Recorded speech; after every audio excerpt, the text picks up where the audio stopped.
नमस्कार किसान भाइयों। आज अपने चर्चा करने वाले हैं जिंक के बारे में।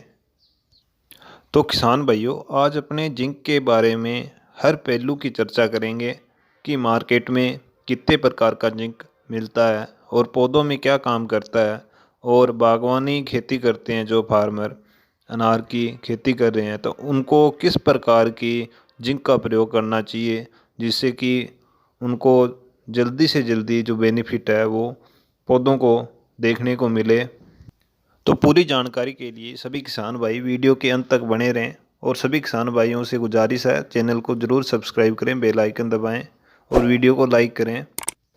तो किसान भाइयों, सबसे पहले चर्चा करते हैं कि मार्केट में कितने प्रकार का जिंक आपको देखने को मिलता है। तो मार्केट में किसान भाइयों आपको जिंक की तीन फॉर्म देखने को मिलती हैं। दो फॉर्मुलेशन में तो जिंक आपको पाउडर रूप में मिलता है और एक फॉर्मुलेशन में आपको जिंक है जो लिक्विड रूप में देखने को मिलता है।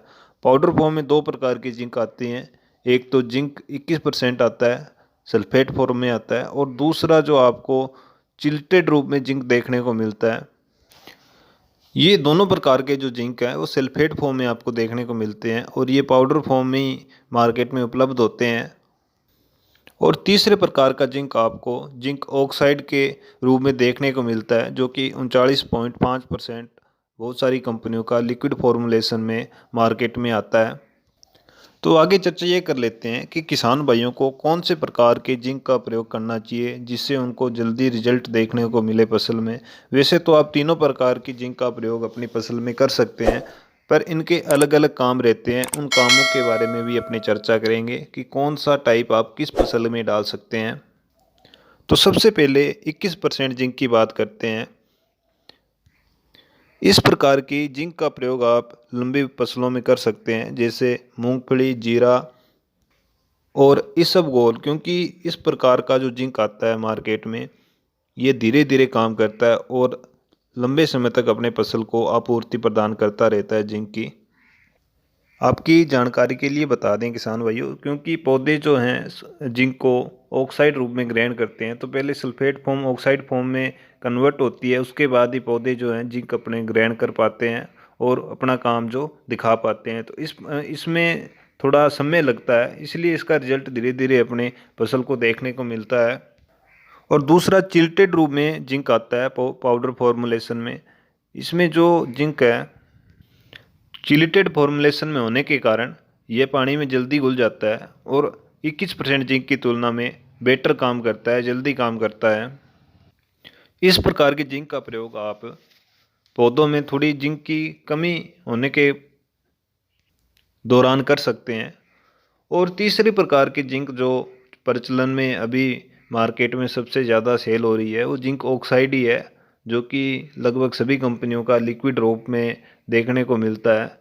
इसमें जिंक 39.5% ऑक्साइड फॉर्मुलेशन में देखने को मिलता है, जिससे कि पौधे कम ही समय में ऑब्जर्व कर लेते हैं और इसी कारण इसके रिजल्ट हैं वो सबसे ज़्यादा हैं। और ये पौधों में तुरंत प्रभाव से काम करने वाला जिंक है। इस प्रकार की जिंक का प्रयोग आप पौधों में अत्यधिक जिंक की कमी हो जाने के दौरान कर सकते हैं, क्योंकि ये तुरंत प्रभाव से अपने रिजल्ट को शो करता है। तो किसान भाइयों, आपकी जानकारी के लिए बता दें कि अपनी भारतीय मृदाएं हैं उनमें जिंक की बहुत ज़्यादा कमी पाई जाती है। अगर आपके मृदा में जिंक की कमी है तो आप ऑक्साइड फॉर्मुलेशन पाउडर फॉर्मुलेशन का यूज़ करें। अगर आपके पौधे की ग्रोथ ज़्यादा हो गई है तो उस टाइम आप ऑक्साइड फॉर्मुलेशन का यूज़ कर सकते हैं, जिससे कि आपको अच्छे रिजल्ट प्राप्त होंगे। तो किसान भाइयों, आगे चर्चा ये कर लेते हैं कि जिंक पौधों में क्या काम करता है और जिंक की कमी के लक्षण आप कैसे पहचानें। तो किसान भाइयों, जिंक एक माइक्रो न्यूट्रेंट है जिसकी कमी के लक्षण आपको पौधे के नई पत्तियों में देखने को मिलती हैं, जिसमें पौधे की जो पत्तियां हैं वो आपको हल्की पीले रंग की दिखाई देंगी, जिसमें कि क्लोरोफिल की कमी पाई जाती है, जिसके कारण जो पौधा है वो प्रकाश संश्लेषण की प्रक्रिया है वो कम कर पाता है और पौधा जो है ग्रोथ कम कर पाता है। इसी कारण पौधे में फ्लोरिंग की कमी आ जाती है। इसलिए जिंक एक बहुत कम मात्रा में पौधों को ज़रूरी होता है, पर यह एक अनिवार्य माइक्रो न्यूट्रिएंट्स है।